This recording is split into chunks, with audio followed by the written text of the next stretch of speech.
What if I told you Kenya's biggest political rivals are about to shake hands? This is Kenya News Update today. Coming up, you'll discover the secret meeting that could redraw the entire political map ahead of 2027. The Orange Democratic Movement, ODM, has just made a decision that will shock you. But here's the twist. This isn't about friendship, it's about power. Meet the ODM Central Committee. On Monday, January 12, 2026, they gathered in a high-stakes meeting in Kilifi County. Their mission? To decide the party's future. And the decision they reached will send shockwaves across the nation. For years, ODM and President William Ruto's United Democratic Alliance, UDA, have been sworn enemies. The rivalry was bitter, public, and seemingly unbreakable.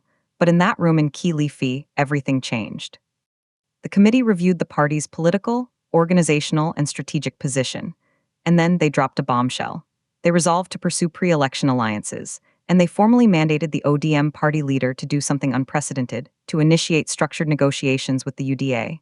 This is a seismic shift, but here's what nobody's talking about. The timing. This decision comes after the death of former Prime Minister Raila Odinga, the party's iconic leader. His absence has created a vacuum, a new political landscape that ODM is now navigating. The statement from the committee, read by Oburu Ojinga, was deliberate.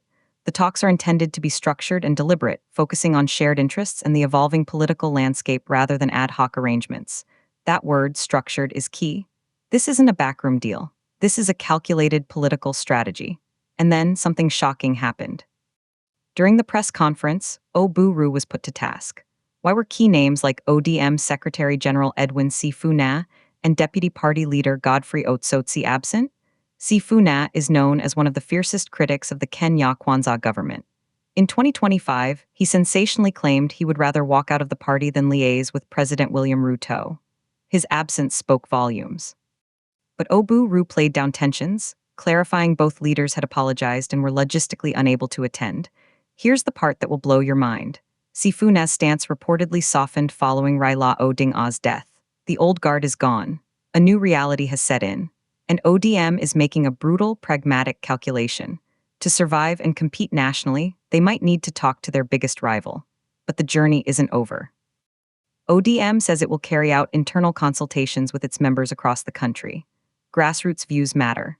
These consultations will inform the party's final position and will eventually culminate in a national delegates convention, where key decisions are traditionally ratified. The party is walking a tightrope.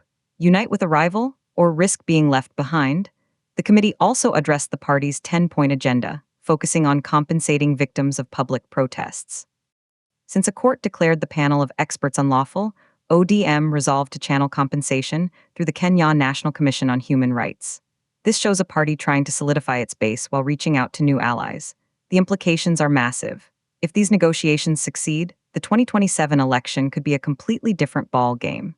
A coalition between ODM and UDA would be a political superpower. But it's also deeply controversial. Some supporters will see this as betrayal. Others will see it as smart politics.